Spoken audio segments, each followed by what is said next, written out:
Tercer y último capítulo de Europa Central, una miniserie que nos cuenta a través de viejos documentales y fragmentos de noticieros la historia de este siglo XX, de esta parte de nuestro planeta Tierra.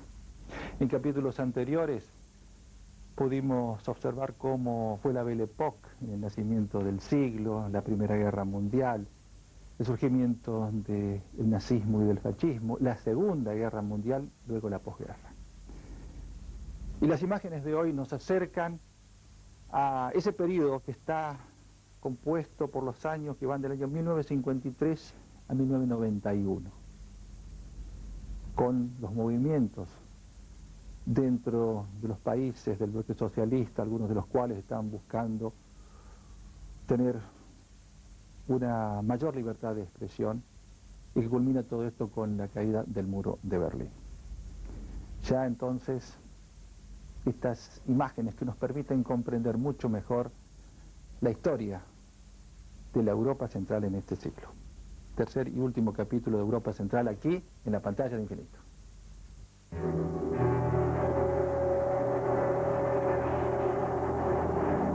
Berlín, 17 de junio de 1953.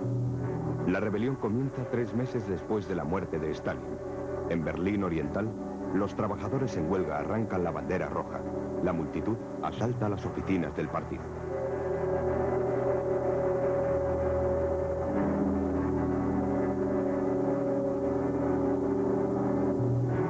El régimen comunista de Berlín Oriental pide ayuda a los tanques soviéticos. Estos disparan contra la multitud. Hay cientos de muertes y miles de arrestos, confirmándose la dura política de Walter Ulbricht. Los acontecimientos de Berlín revelan las grandes diferencias entre los líderes y el pueblo.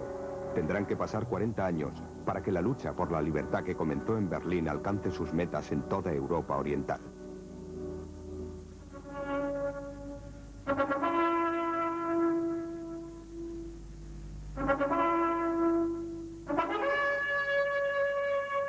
Europa Central. Tercera parte, 1953-1991, de la Europa del Este a la Europa Central.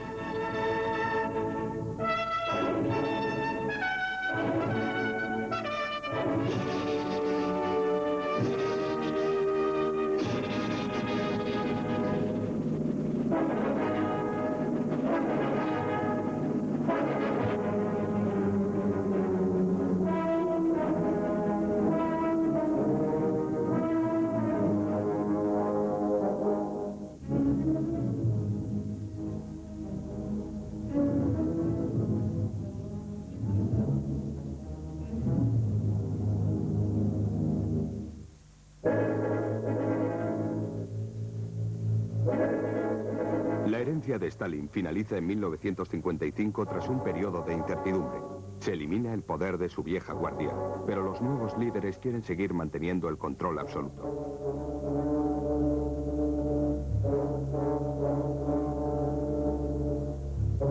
Del 11 al 14 de mayo de 1955, todos los jefes de Estado de Europa Oriental se reúnen en la capital de Polonia para firmar el Pacto de Varsovia, alianza de apoyo militar financiero entre los países signatarios.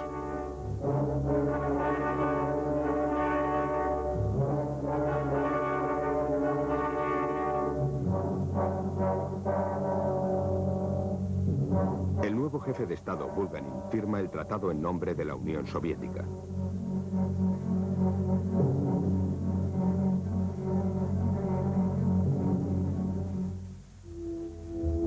Al mismo tiempo se inicia un periodo de distensión. El 15 de mayo de 1955, los ministros de Asuntos Exteriores de las 4 grandes potencias firman un tratado de paz con el canciller Figel de Austria en el Palacio vienés de Belvedere.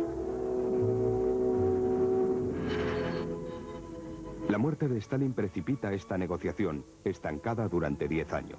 Así, los prisioneros de la última guerra pueden regresar a sus casas 10 años después de que ésta finalice.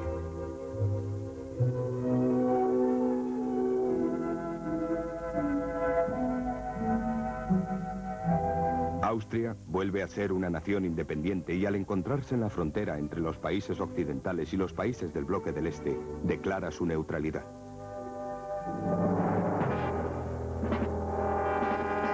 Unos días más tarde, el 26 de mayo de 1955, surge una nueva señal de paz.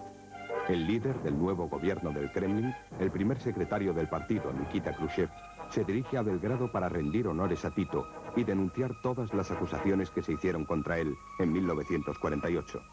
El acontecimiento reviste gran importancia. Obliga a todos los partidos comunistas de la Europa del Este a examinar los casos de los anteriores líderes acusados de ser partidarios de Tito, a restituirlos y a excluir a los acusadores que seguían en el gobierno.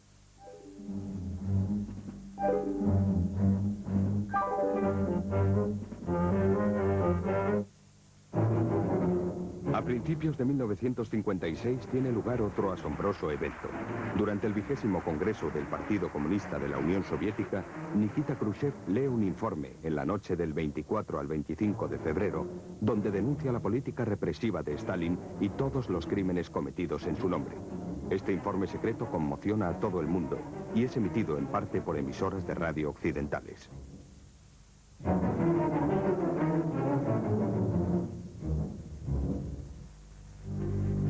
En Polonia, los manifestantes que fueron arrestados durante la revuelta de los trabajadores en Poznan el 28 de junio de 1956 son procesados en septiembre. En el proceso, los abogados, rompiendo con las tradiciones, declaran que las autoridades siguen utilizando métodos estalinistas.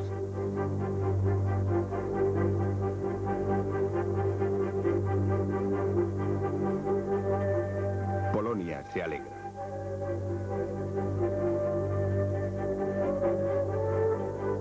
Se solicita la liberación del cardenal Wyszynski, que ha estado en prisión desde 1953. Durante las numerosas manifestaciones, la multitud reclama el fin de la dictadura y la vuelta de Gomulka al poder que tuvo que abandonar en 1949.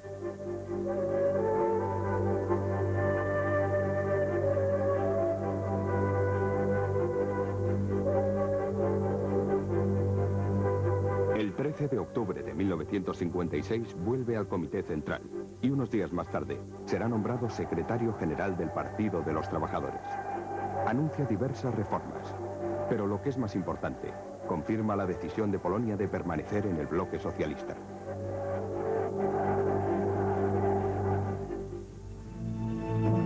En Hungría, las dificultades del régimen derivan en una tragedia que comienza el 23 de octubre de 1956. Se iza la bandera nacional, pero esta vez sin la estrella roja. Se avisa a los tanques soviéticos, pero pronto se retirarán. La multitud quema todos los libros que encuentra en el edificio que alberga el periódico del partido.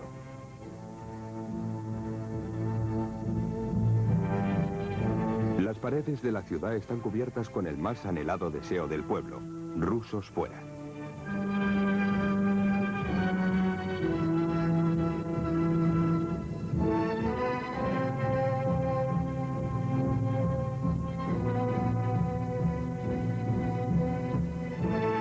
Durante varios días se disfruta intensamente de la nueva libertad. Todos los símbolos del régimen comunista son destruidos y quemados.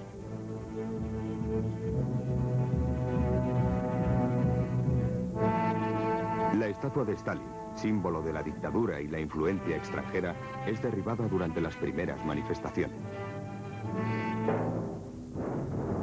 Pero los rusos no están lejos. El 4 de noviembre vuelven a intervenir, esta vez con más violencia.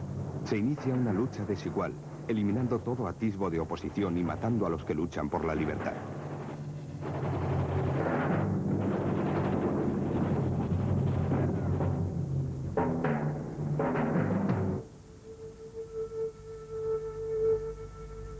El general Maleter, comandante de la Guardia Nacional, se une a la revolución.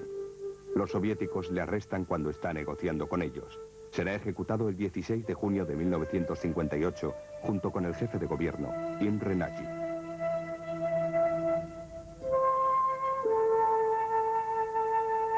La capital húngara queda devastada por las luchas. Los tanques y la artillería soviéticas han destruido los edificios.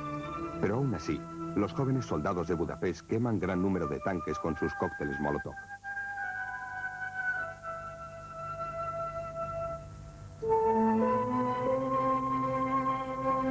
paloma de Picasso no es la única en derramar lágrimas. El pueblo húngaro también llora por sus muertos. Las pérdidas son cuantiosas: 12.000 muertos, 20.000 heridos y miles de personas arrestadas y deportadas a la URSS.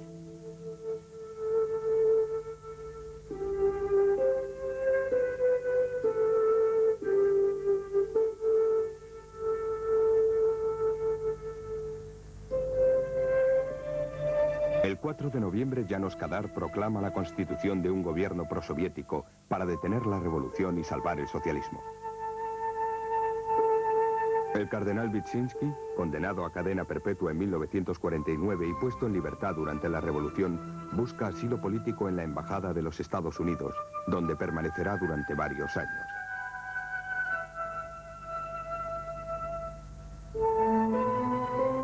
Antes de que los soviéticos cierren la frontera con Austria, 200.000 húngaros de todas las edades y de todas las condiciones sociales huyen al exilio.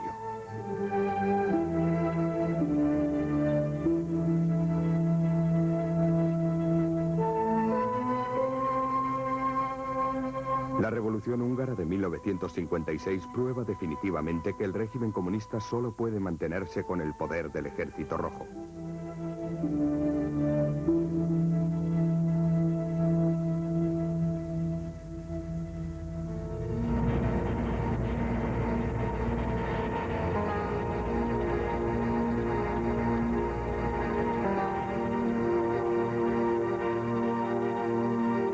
Restablecido el orden en Hungría, János Kadar viaja a Moscú, donde es recibido por el jefe del gobierno soviético, Bulganin.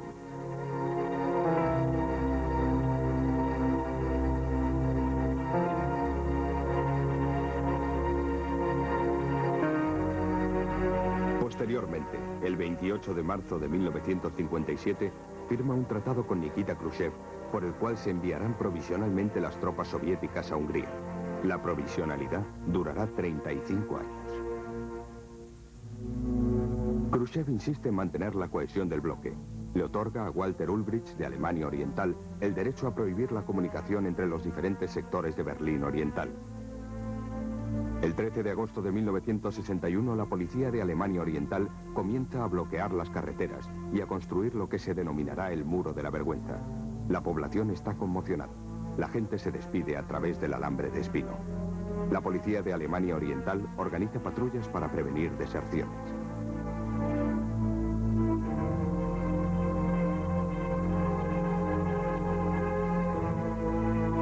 Antes de que se tapien las ventanas, la huida sigue siendo posible, saltando desde los edificios situados a la frontera. Abajo, los bomberos de Berlín Oeste les aguardan para salvarlos.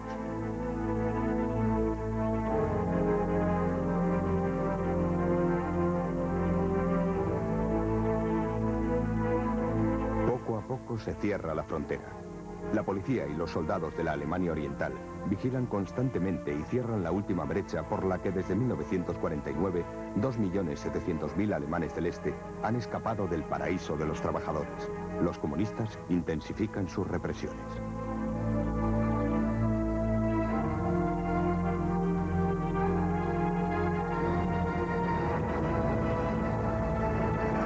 Berlín se convierte en un símbolo donde los tanques soviéticos y americanos se encuentran frente a frente, separados por la frontera artificial que los aliados levantaron en 1945.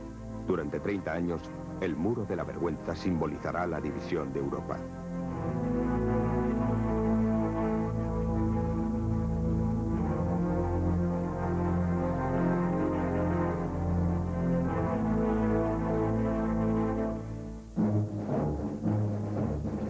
Desestalinización en Rumanía, sino todo lo contrario. Durante la Revolución Húngara de 1956, el gobierno rumano pide a Moscú que intervenga inmediatamente y reprima a los húngaros de Transilvania que se manifestaban a favor de los rebeldes en Budapest. En 1958, los soviéticos muestran su confianza en el gobierno rumano, retirando sus tropas, que habían permanecido allí desde 1944. La población rumana celebra la salida de las tropas soviéticas.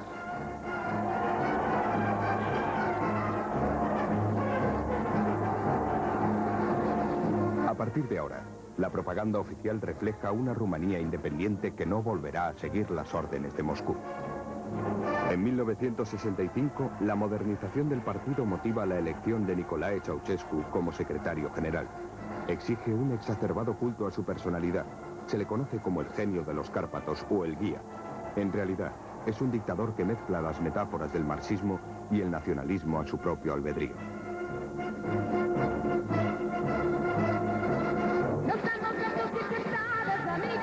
El régimen de Ceausescu confunde al mundo. Crea la imagen de una nación abierta al diálogo. Para los numerosos turistas que visitan Mamaina, conocida playa del Mar Negro, hay espectáculos de variedades donde pueden oírse las últimas notas de moda llegadas de Occidente.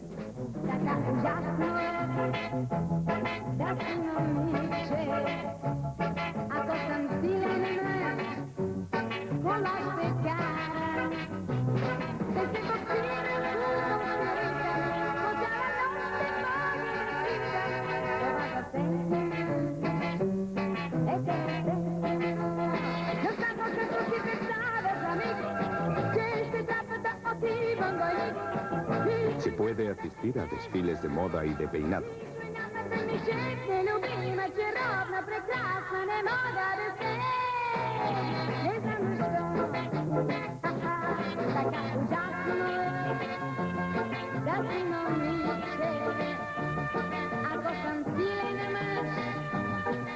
El turismo trae dinero y por ello se procura potenciar a través de las campañas publicitarias.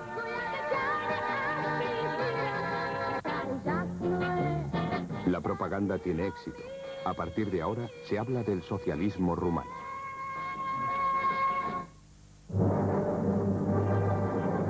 La Rumanía de Ceausescu mantiene excelentes relaciones con Bulgaria y con el Comecon.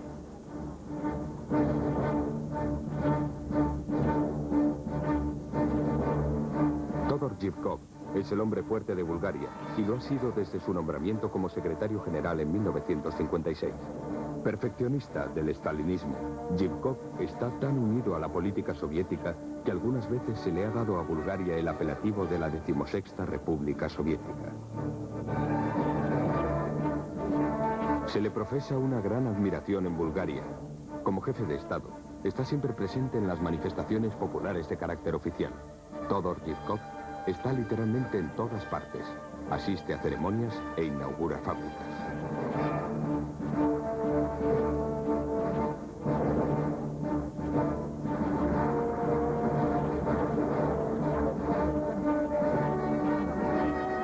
La agricultura de Bulgaria es relativamente próspera, pero por el contrario, la industria es débil.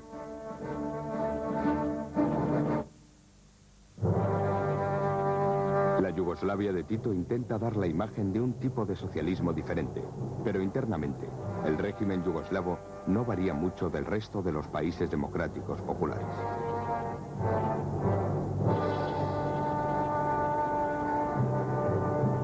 Tito es un partidario incondicional del culto a la personalidad.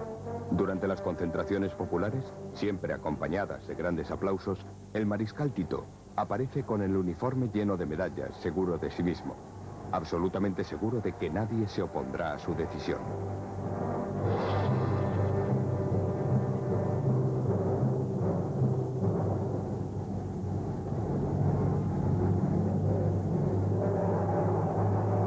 Pero en 1968 el régimen yugoslavo tendrá que enfrentarse a las violentas manifestaciones estudiantiles de Belgrado y Zagreb.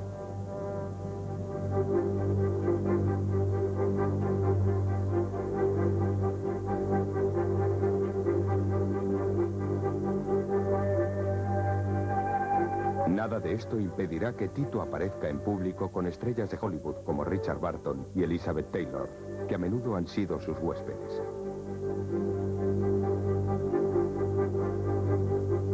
Tito es también la estrella del neutralismo. En 1961, en Belgrado, se celebra la Conferencia Neutralista del Tercer Mundo.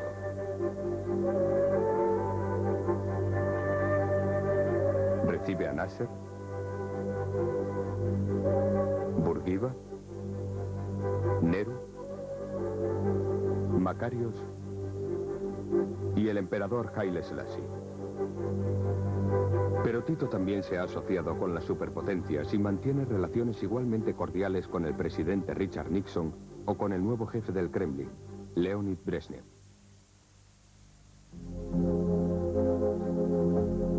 Checoslovaquia sigue siendo intransigente. La muerte de Stalin no ha cambiado la situación. A pesar de sus majestuosos monumentos y de su arquitectura, tras 20 años de comunismo, Praga se ha convertido en una ciudad siniestra y en ruinas.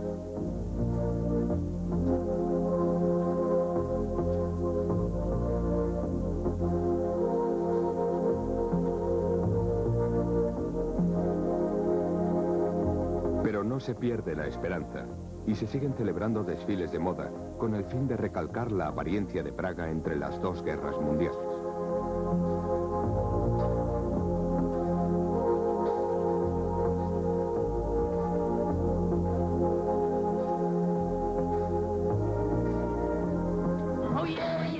Los más jóvenes escuchan la música de Occidente. Parece ser su forma de olvidar las restricciones ideológicas impuestas.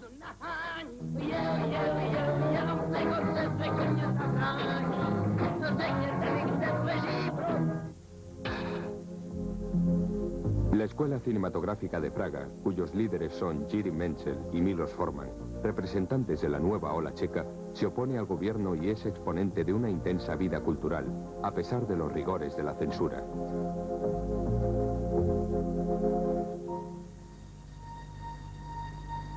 Este movimiento comienza en 1967.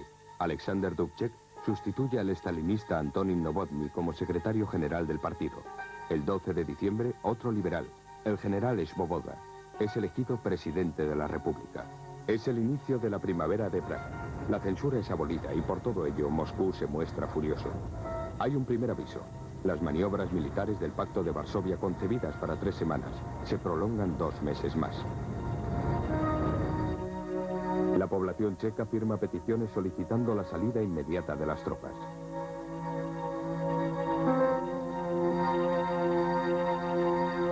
Del 29 de julio al 1 de agosto se reúnen en la frontera soviético-checa la delegación checa con Dubček a la cabeza y la delegación soviética, dirigida por Leonid Brezhnev.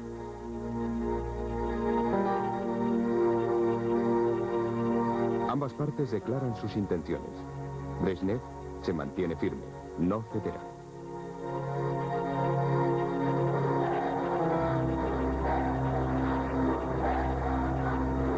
El 3 de agosto, Dubček, que encarna el espíritu de la población checa, recibe a los jefes de gobierno de las 5 naciones del pacto en Bratislava.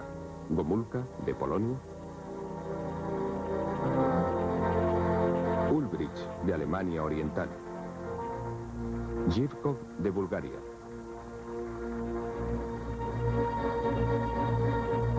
Kadar, de Hungría. Y a la impresionante delegación soviética encabezada por Brezhnev.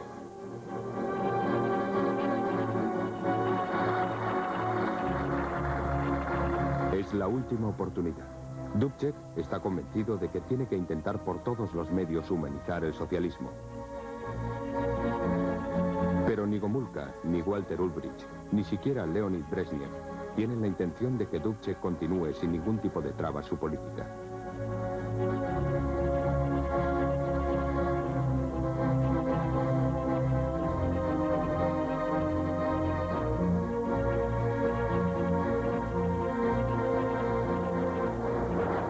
Aguardando con impaciencia el resultado de la conferencia bajo la lluvia, la población no sabe que la declaración oficial es un engaño, ya que Moscú ya ha decidido intervenir con mano dura.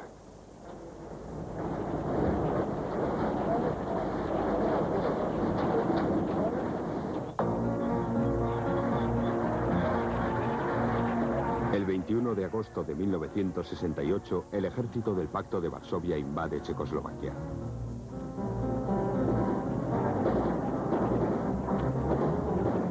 Tras un momento de asombro, los ciudadanos de Praga protestan contra la invasión extranjera. La multitud se agolpa e insulta a las tropas soviéticas que han tomado la ciudad. Los soldados soviéticos disparan sus fusiles al aire para disuadir a los manifestantes, sin ningún resultado. Siguen allí, agrupados alrededor de los tanques intentando inmovilizarlos. Por la noche se levantan las primeras barricadas.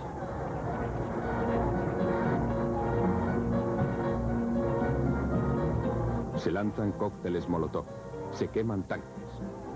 Los soviéticos disparan contra la población, causando las primeras víctimas.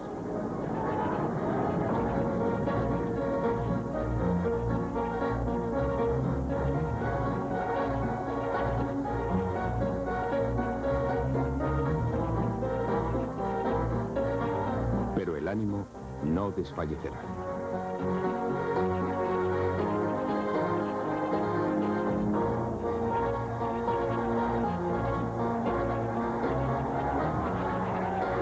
En la plaza de Venceslao, a pesar de que los partidarios de Dubček hacen continuos llamamientos al orden y a la calma, la juventud de Praga sigue resistiendo. Pero la lucha activa pronto cesará. En su lugar, vagones cubiertos con pintadas expresan su apoyo a Dubček y solicitan la salida de las tropas soviéticas. Son los sentimientos más íntimos de todo un pueblo. Dubček y Smirkovsky son llevados prisioneros a Moscú y obligados a firmar un tratado justificando la intervención militar del Pacto de Varsovia en Checoslovaquia el 27 de agosto. En un mensaje de radio a todo el país, Dubček solicita que se restablezca la ley y el orden. Su pueblo no lo puede creer. Están asombrados.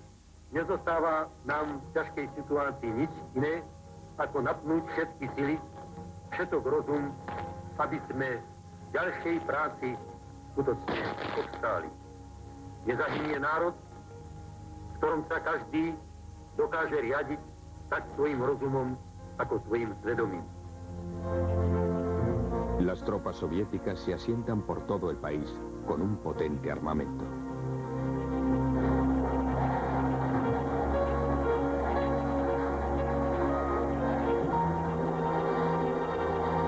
Los anteriores líderes de la primavera de Praga, Dubček y Smirkovsky, siguen siendo populares. En la capital, donde todos los ministerios están bajo la guardia soviética, la población insulta y se burla de los nuevos libertadores.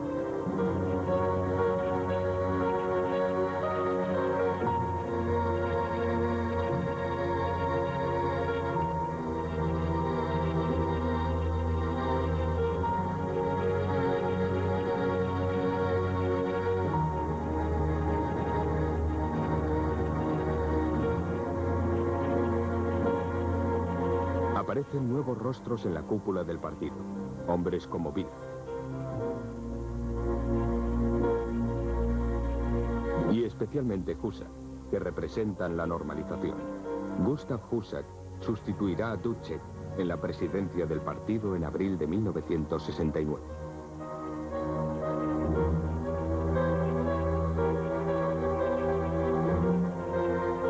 Un estudiante, Jan Palach, se quema vivo para protestar por el crimen cometido contra su país. Su funeral, celebrado el 21 de enero de 1969, provoca que gran número de checos se concentren para mostrar su dolor y sufrimiento con gran dignidad.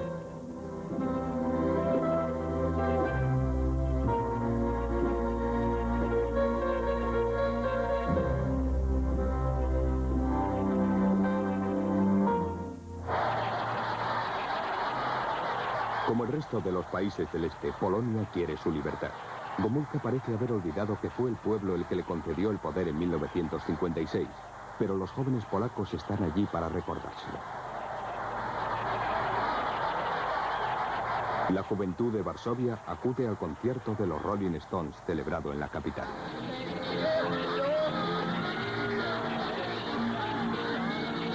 Para ellos, los Rolling Stones son el último símbolo de Occidente.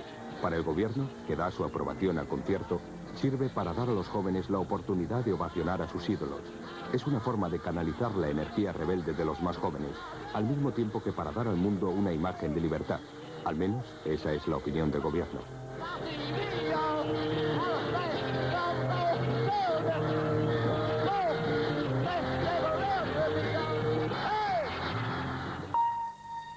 En las universidades otros jóvenes se oponen a la censura, que ha prohibido una obra del autor Adam Mickiewicz, al ser calificada de antisoviética. Se manifiestan en las calles de Varsovia en marzo de 1968.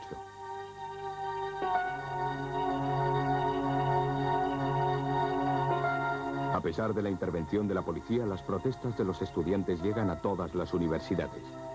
Los estudiantes van a la huelga. especialmente el Politécnico de Varsovia, donde los profesores están de acuerdo con las demandas de los estudiantes. Los eslóganes más importantes son: abajo la censura, no más estudios sin libertad.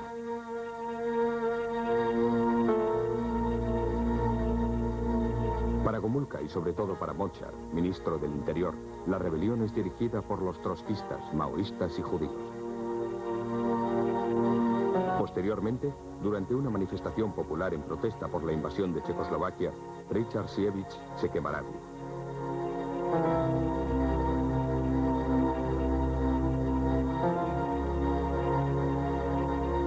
En diciembre de 1970 surge un nuevo problema para el gobierno de Gomulka.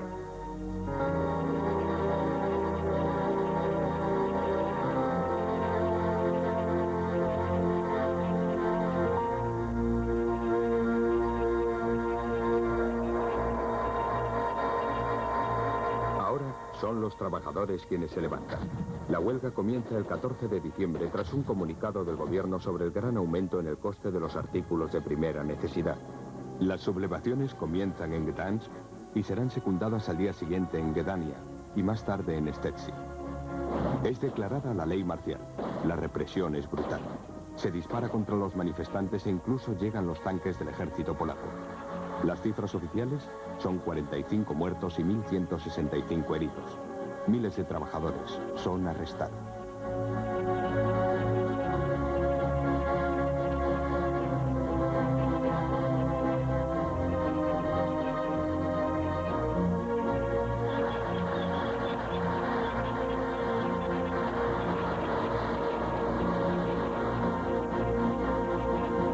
Durante varias semanas, todos los puertos del mar Báltico estarán vigilados, aunque se haya reanudado el trabajo.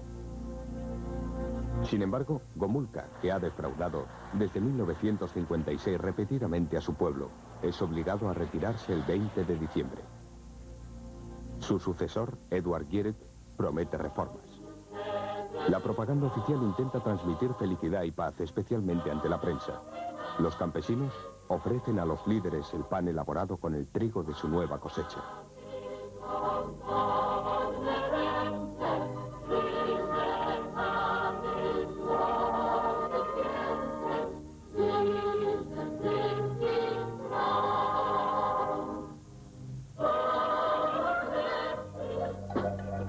La industria parece estar floreciendo. Las fábricas de acero de Huta Katowice se encuentran a la cabeza de la moderna Polonia. Los trabajadores parecen entregarse de lleno a su trabajo. Los pescadores del mar Báltico suben a bordo de sus pesqueros estupendas capturas. En el campo, la maquinaria agrícola asegura una buena cosecha para cubrir las necesidades básicas de la población. Las mujeres trabajadoras de la industria textil están orgullosas de sus nuevas máquinas y en general parecen felices. Sin embargo, la realidad es muy distinta. El equipo industrial suele estar anticuado o mal adaptado a las necesidades de calidad de producción. Las condiciones laborales son nefastas.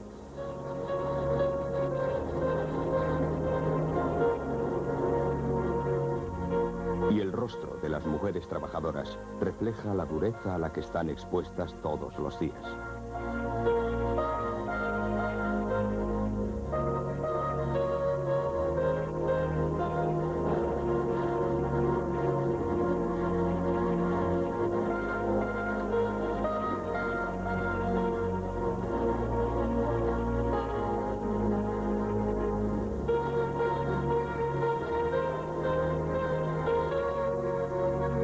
A pesar del crudo invierno, otras mujeres realizan trabajos pesados.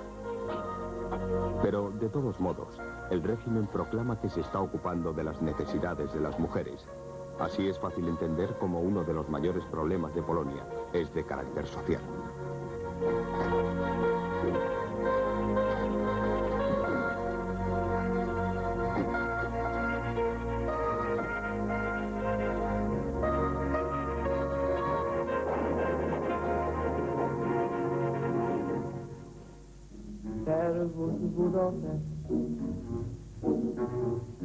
Desde 1962, la Hungría de János Kadar se ha convertido en una ventana abierta al mundo socialista. La política exterior de Kadar está en consonancia con las decisiones de Moscú, pero dentro del país, el sistema es relativamente tolerante. La reforma económica de 1968 está proporcionando resultados alentadores. Hungría atrae cada vez más a turistas occidentales, dando la imagen de una nación próspera donde es agradable vivir.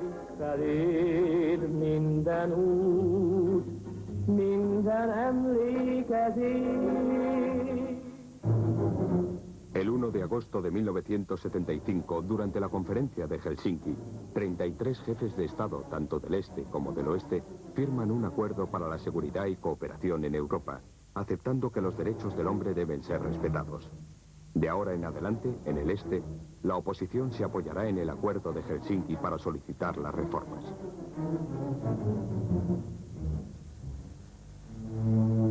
En realidad, todo está a punto de cambiar en el este.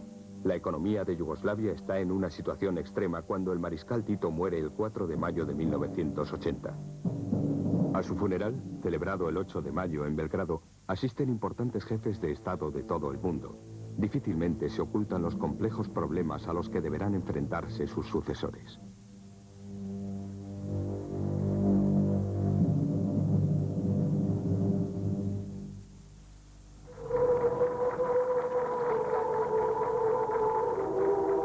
Pero incluso más asombrosa es la elección en Roma del cardenal polaco Wojtyła, que se convierte en el Papa Juan Pablo II el 16 de octubre de 1978. En junio de 1979 visita oficialmente su país natal, donde es aclamado triunfalmente.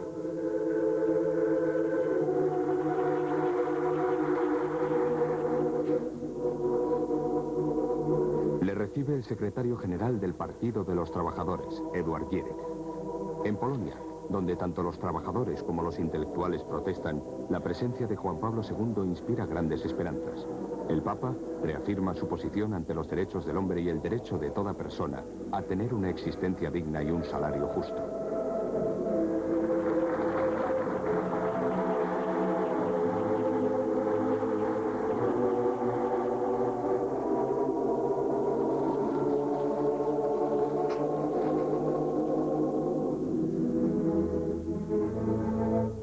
Un año después de la visita del Papa, hay una nueva revuelta de los trabajadores en Gdansk.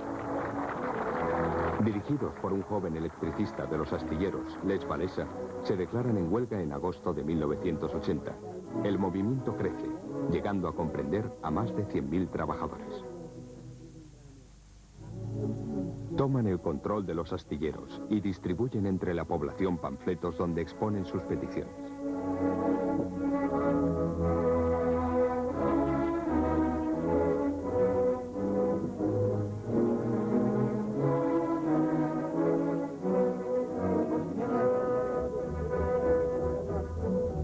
Organizan su vida dentro de los astilleros y los talleres.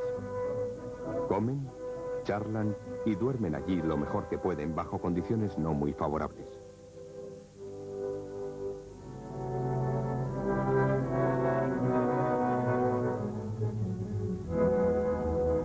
Los domingos los pasan con la familia y asisten a misa bajo las banderas de Polonia y el Vaticano.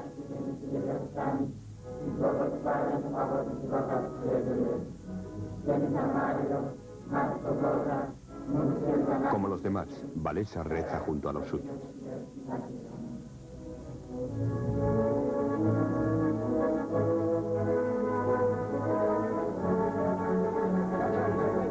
Intranquilo por el alcance del movimiento, el gobierno decide negociar con el comité de huelgas encabezado por Walesa. El 31 de agosto de 1980, el viceprimer ministro Jagielski firma un documento autorizando, entre otras cosas, la creación de sindicatos independientes del gobierno.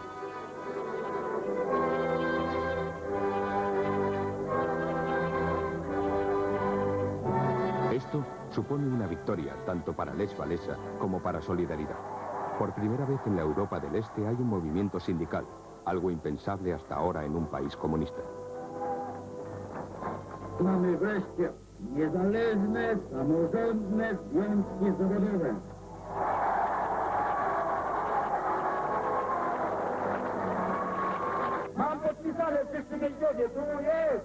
En Varsovia, la victoria de los trabajadores provoca la división de Gierek. Será reemplazado por Stanislas Kania, que detendrá la aplicación del acuerdo, provocando de este modo nuevas tensiones sociales. El 13 de diciembre de 1981, el general Jaruzelski declara la ley marcial en Polonia y disuelve Solidaridad.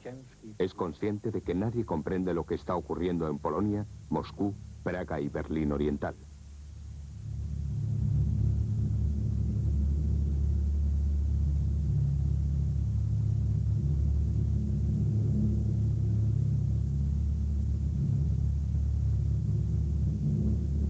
Miles de miembros de Solidaridad son arrestados. La población resiste. Debe enfrentarse a las fuerzas policiales que dispersan a los manifestantes.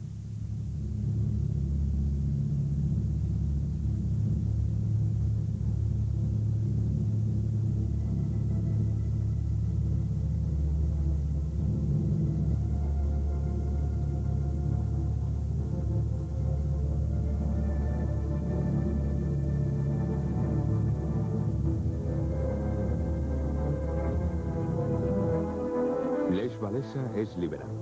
Regresa a su casa en Gdansk, pero es vigilado continuamente por la policía. Su popularidad permanece inalterable.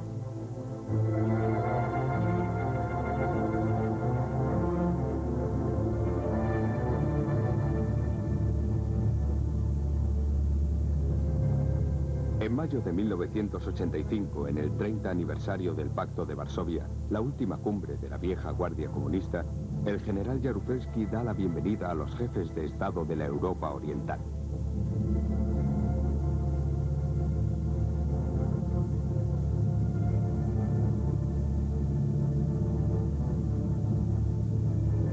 Y lo que es más importante, al secretario general del PQS, Partido Comunista de la Unión Soviética, Mikhail Gorbachov. La perestroika está en camino y Polonia confía en ella, pero a pesar de todo, la policía sigue atacando brutalmente a los manifestantes.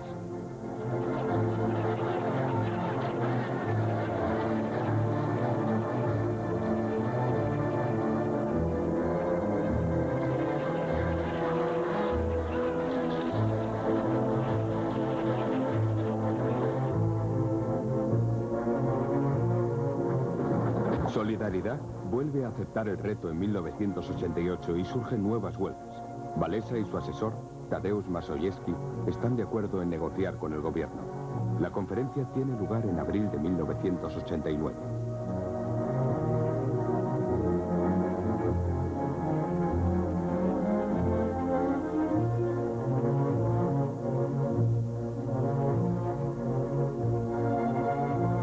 Resultado, Tadeusz Mazowiecki es nombrado primer ministro. Desde 1945 es la primera vez que un no comunista se convierte en jefe del gobierno.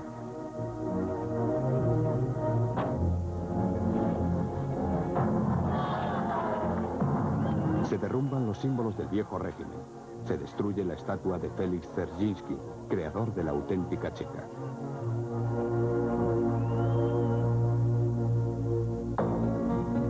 Al mismo tiempo, en Hungría, los sucesores de Kadar aceleran las reformas emprendidas en 1988.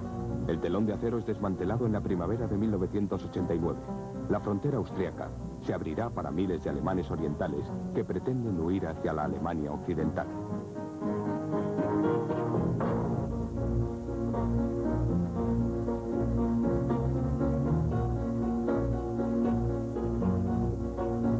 La emigración desequilibra el régimen comunista en la Alemania del Este. Los manifestantes son cada vez más numerosos. Se reúnen en iglesias protestantes, como en el caso de Berlín, y organizan manifestaciones. Así, a principios de octubre, hay revueltas en Berlín, Dresden y sobre todo en Leipzig.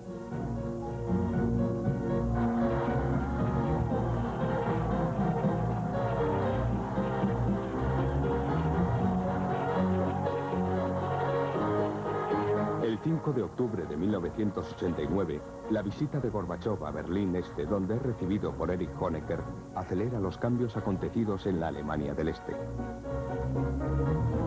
Jefe de Estado desde 1976 y apoyado por la vieja guardia estalinista, Honecker es obligado a dimitir el 18 de octubre.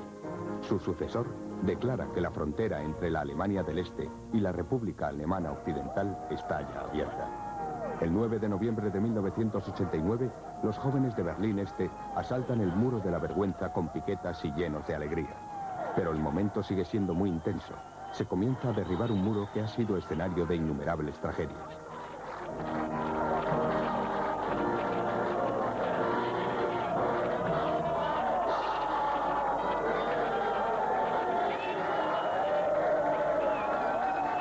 A ambos lados de la frontera, los berlineses demuestran su júbilo al reunirse después de 30 años de separación. Un año más tarde, el grupo Pink Floyd celebra el evento a su manera.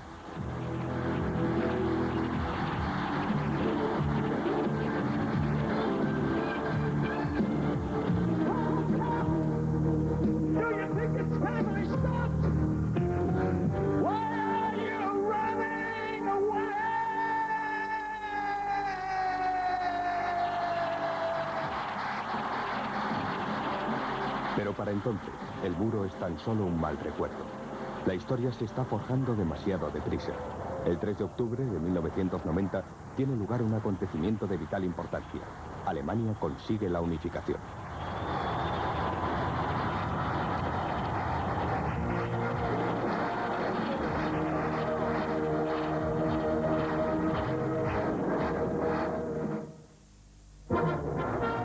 En Checoslovaquia vuelven a surgir las esperanzas tras los acontecimientos de Berlín. La gente se manifiesta en las calles de Praga.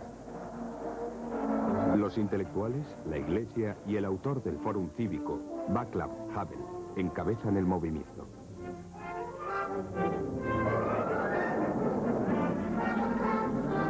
Desde el 17 de noviembre en adelante, hay manifestaciones diarias en Praga y Bratislava. La multitud aclama tanto al joven líder del Fórum Cívico como al anterior líder de la primavera de Praga, Alexander Dubček.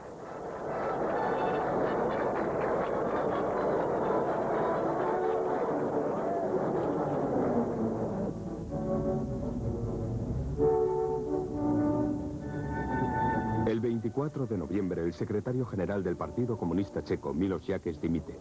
Este dictador comunista ha gobernado durante 50 años. La revolución de terciopelo está triunfando y el pueblo de Praga lo celebra.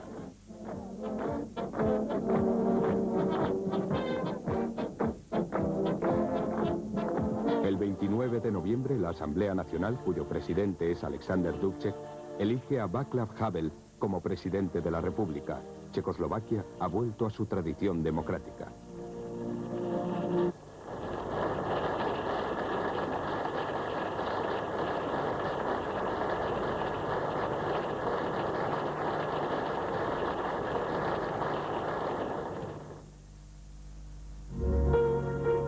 En Rumanía, sin embargo, el clan Ceausescu permanece impasible a la evolución de sus vecinos.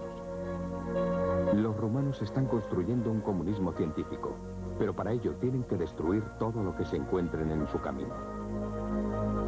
Las casas de los granjeros son demolidas para ser reemplazadas supuestamente por edificios colectivos, donde, según la propaganda oficial, los residentes encontrarán más confort y accesorios más modernos.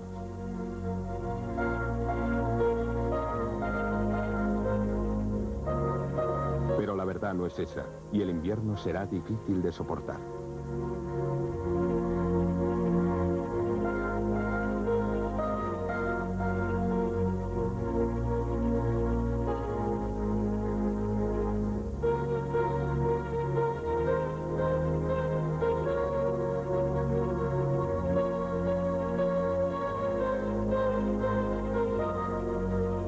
Bucarest, en concreto, es literalmente destruida, ya que Ceausescu quiere convertir la capital rumana en una ciudad socialista ideal.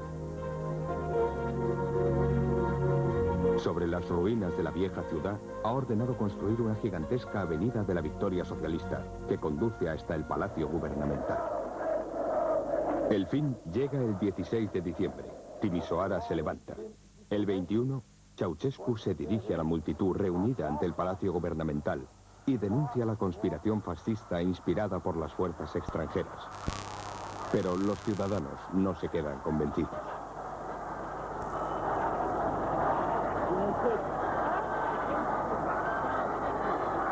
Ceausescu abandona la plataforma.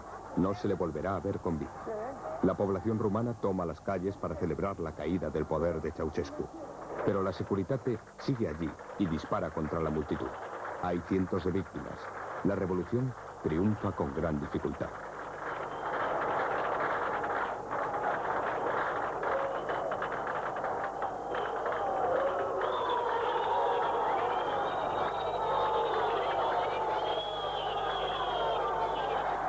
La muchedumbre toma el palacio del gobierno. El ejército abandona a Ceausescu y apoya un extraño golpe de Estado que surge de un misterioso Frente Nacional de Salvación.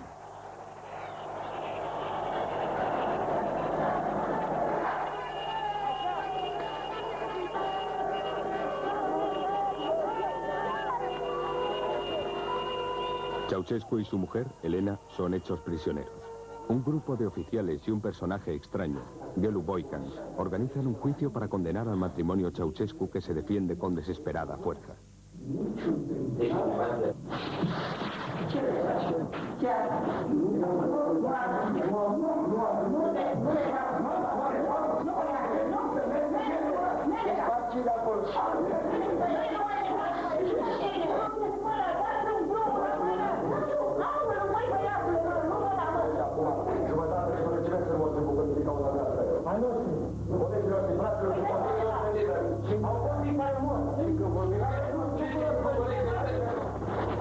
Pero su suerte está echada. Ceausescu y su mujer son ejecutados en condiciones que dicen poco de los métodos empleados por la denominada nueva democracia rumana.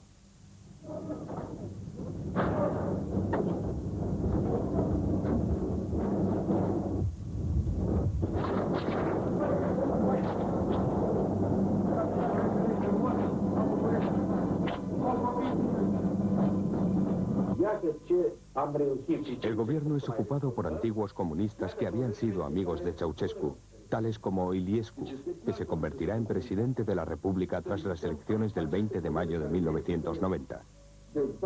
Petre Roman es nombrado primer ministro.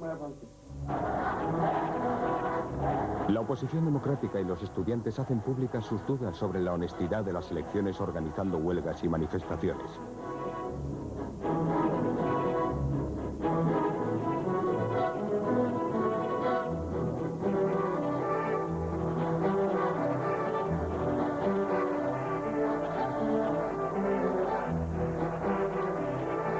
Iliescu llama a sus fuerzas especiales para restaurar el orden.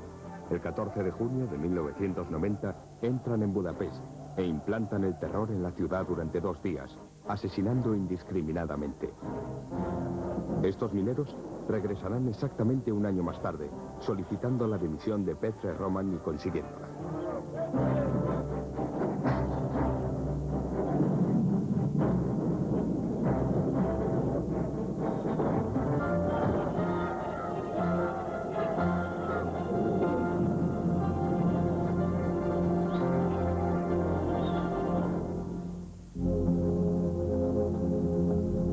En Hungría se ha adoptado un estilo de vida similar al occidental.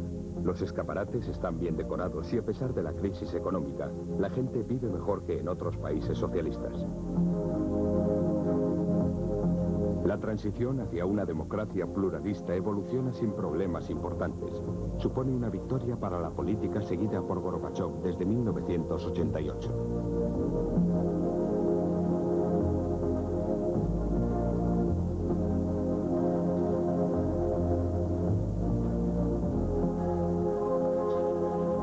Las elecciones libres del 25 de marzo y el 8 de abril de 1990 resaltan la caída del poder de los excomunistas del Partido Socialista Húngaro y aseguran una gran mayoría para el Fórum Democrático.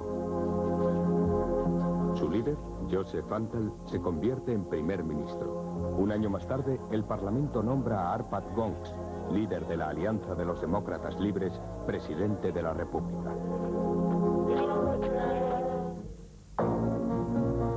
En Bulgaria, en noviembre de 1989, el descontento público se desborda debido a todos los eventos acontecidos en la Europa del Este. Hay grandes manifestaciones en las calles de Sofía y se solicita el pluralismo político. Todor Zhivkov dimite el 10 de noviembre, tras 33 años de mandato. El reformista comunista, Mladenov, promete elecciones libres y renuncia al monopolio del Partido Comunista. Las elecciones de junio de 1990 garantizan a los rojos una breve victoria, pero tras las elecciones legislativas del 13 de octubre de 1991, los azules ocuparán el poder. En Polonia ha pasado una era. El 9 de diciembre de 1990, Lech Walesa es elegido presidente de la República, tras la dimisión del general Jaruzelski.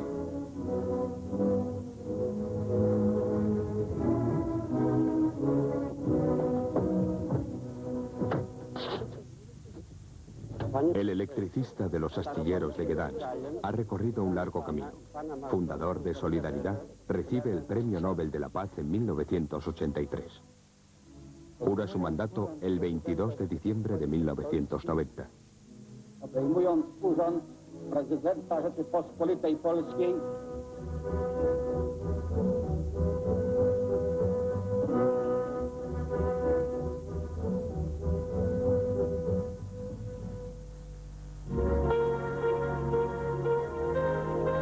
En Albania, Rami Tsalia sucede a Enver Hoxha en 1985. Ha heredado el país más pobre de Europa. Se inician reformas en 1990, pero las elecciones de 1991, que garantizan a los comunistas una gran mayoría gracias al voto de los agricultores, son discutibles. Durante el verano de 1991, miles de albanos huyen de la pobreza intentando llegar a Italia, pero las autoridades italianas los detienen en barcos. Los 12 países de la Comunidad Económica Europea pasan de la tranquilidad al nerviosismo, al tener que enfrentarse con una repentina ola de inmigración.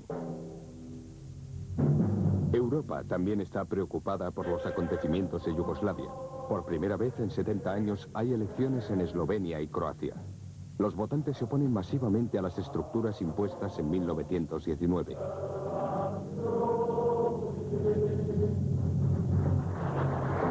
Los parlamentos esloveno y croata proclaman su independencia. En Belgrado, el ejército federal, equipado con armamento militar soviético y con oficiales aún leales a la política de Tito, apoyan al gobierno comunista nacional serbio de Milovan Milosevic. Animado por la población serbia, el ejército lanza su poder contra Eslovenia y luego contra Croacia. Los tanques y los helicópteros intervienen contra la población civil y la Guardia Nacional de los secesionistas resiste a los violentos ataques.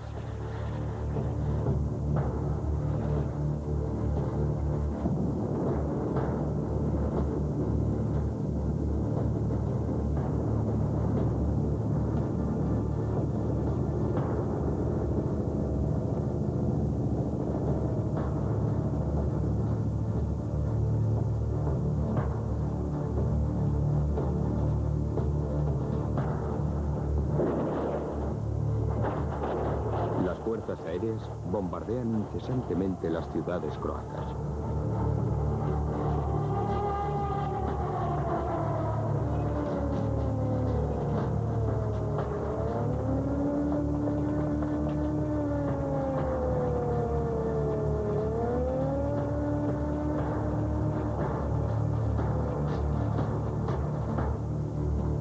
Son los últimos reflejos de los obsoletos estalinistas, los últimos coletazos de los comunistas que parecen olvidar que en 1989 la historia de Europa Central sufrió un tremendo cambio con la aparición en escena de un nuevo protagonista, el pueblo.